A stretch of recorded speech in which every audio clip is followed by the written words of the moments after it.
Sir உங்ககிட்ட ரொம்ப வியக்கக்கூடிய ஒரு விஷயம் ஒன்று இருக்கு. நீங்க சென்னையில இருந்தாலும் சரி, வெளியூர்ல இருந்தாலும் சரி, வெளிநாடுகளுக்கு சென்றாலும் சரி, தினந்தோறும் வாக்கிங் போகக்கூடிய ஒரு நபர் மிஸ் பண்ணாம உங்க கூட உங்க வேகத்துக்கு உங்க கூட நடக்கிறவங்களா வீச்சுன்னு மூச்சு வாங்கி தான் வந்து ஓடி வருவாங்க. அந்த அளவுக்கு நீங்க வேகமா நடப்பீங்க. ஆனா 2004ல் உங்களுக்கு ஒரு விபத்து நடந்து உங்க காலில் பிளேட் வச்சு டாக்டர்ஸ் வந்து இதுக்கப்புறம் நீங்க ஓடவே முடியாது, சமணம் போட்டு கூட உட்கார முடியாதுன்னு சொல்லியும் 100 மாரத்தான்கள்லாம் ஓடி உலக சாதனையெல்லாம் படைச்சிருக்கீங்க. எவ்வளோ பெரிய இன்ஸ்பிரேஷன். ஸோ அதுக்கப்புறம் நீங்க எத்தனை மாரத்தான் ஓடி இருக்கீங்க? இது இல்லாமல் நீங்க யோகாவும் பண்ணுவீங்க. உங்க காலில் இன்னும் பிளேட் இருக்குங்களா சார்? அதாவது சின்ன வயசுல இருந்து எனக்கு எந்த விதமான விளையாட்டு அனுபவமும் இல்லை. 2004ஆம் ஆண்டு முத்தமிழறிஞர் கலைஞருக்கு செம்மொழி அந்தஸ்தை பெற்று தந்ததற்காக ஒரு பாராட்டு விழா மதுரையில் நடந்தது. அந்த மதுரையில் நடந்த விழாவுக்கு நானும் நண்பர்களும் காரில் மதுரையை நோக்கி பயணித்தோம். இப்போ பெரம்பலூரை தாண்டி நாரணமங்கலம்ங்கிற ஒரு ஊர்கிட்ட போகும்போது நாங்கள் போன காரும் எதிரில் ஒரு கண்டெய்னர் லாரியும் நேருக்கு நேர் மோதி ஒரு மிகப்பெரிய அளவிலான விபத்து. அதில் எங்கள் கார் வந்து மோதினதில் ஒரு 30 அடி உயரத்துக்கு தூக்கி வீசப்பட்டு கவுந்த நிலையில் விழுந்தது கீழே. அப்போ அது ஒரே நேரத்தில் மோதுது, பறக்குது, கீழே கவுறுது. இது மாதிரி ஒரு 3 வகையான இன்சிடென்ட் சொல்லலாம். அதுல என் பின்னாடி உட்காந்துட்டு வந்த நான் உயிராக மதித்த பெருமதிப்பிற்குரிய திரு ஜம்புலிங்கம் மாநகராட்சி மன்ற உறுப்பினர் அந்த சம்பவத்திலேயே மேல பறக்கும் போது ஒரு டோர் ஓபன் ஆகி கீழே விழுந்து இறந்துட்டு இருக்காரு. ஏன்னா முன்னாடி உட்காந்துட்டு இருந்த எனக்கு இது தெரியாது. எனக்கு வந்து தலையில பலத்த காயமும் வலது கால் மூட்டு நொறுங்கி அப்படியே ஒரு ட்விஸ்ட் ஆயிட்டு இருக்கு. இந்த நிலையில நான் அந்த முன்னாடி வந்து பேனட்டோட முட்டின்னு இருந்தப்ப கார் கதவுகளை உடைச்சி என்னை மீட்டெடுத்து அங்கிருந்து திருச்சிக்கு KMCக்கு எடுத்துட்டு போயிருக்காங்க. போகிறதுக்கு முன்னாடியே அன்னைக்கு வணக்கத்திற்குரிய தமிழ்நாட்டின் இன்றைய முதல்வர் மதுரையில் அந்த விழாவில் கலந்துக்கிறப்ப அங்க மதுரையில் இருந்திருக்காரு.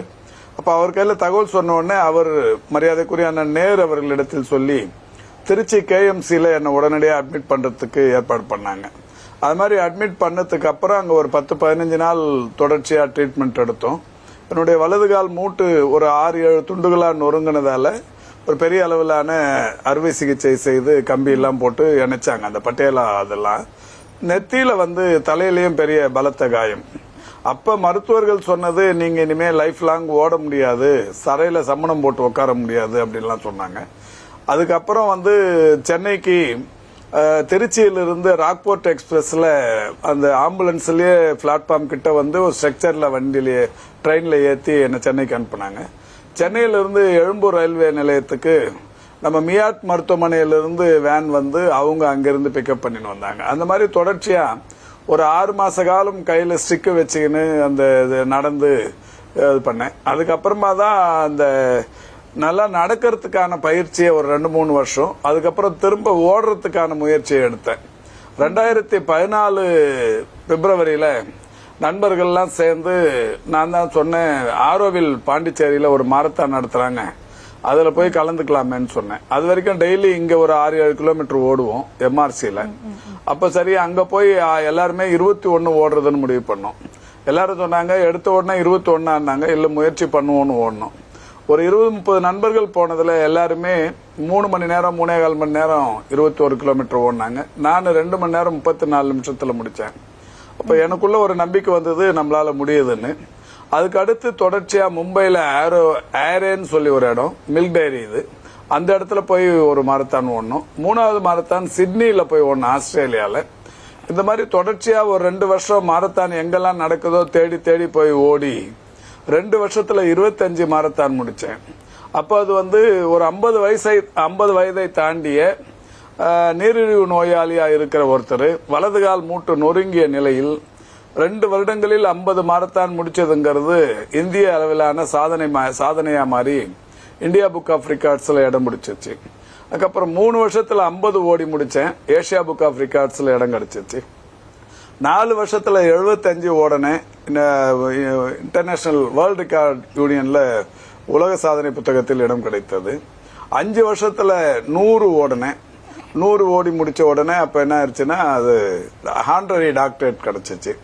இப்ப போன மாசம் வரைக்கும் 162 முடிச்சிருக்கிறேன். ஒரு 14 வெளிநாடுகள்ல ஓடி இருக்கிறேன். America, Australia, Italy, Qatar, Norway, Athens, Philippines அப்படின்னு சொல்லி ஒரு 14 நாடுகளில் ஓடி இருக்கிறேன். என்னோட எய்முங்கிறது நிச்சயமா ஒரு இந்தியா முழுக்க இருக்கிற 36 மாநிலங்கள்லயும் என்னுடைய கால் தடத்தை 21 கிலோமீட்டர் பதிய வைக்கணுங்கிறது. இது வரைக்கும் 24 மாநிலத்தில் ஓடி இருக்கிறேன். அதிகமா மாரத்தான் நடத்தாத மாநிலங்கள் எடுத்துக்கணும்னா நார்த் ஈஸ்ட். அந்த நார்த் ஈஸ்ட்ல அஸ்ஸாம்ல நடத்தினாங்க, போய் ஓடிட்டு வந்துட்டேன். மணிப்பூர்ல இம்பால்ல நடத்தினாங்க, ஓடிட்டு வந்துட்டேன். இன்னும் மேகாலயா, திரிபுரா, மணிப்பூர், அந்த மாதிரி மிசோரம், அந்த மாதிரி இடங்கள்ல நடத்தணும். அந்தமான் போகணும். இந்த மாதிரி போய் 36 போய் ஓடி முடிக்கணுங்கிறது என்னுடைய இலக்கு. நிச்சயமா அது நடக்கும்னு நினைக்கிறேன்.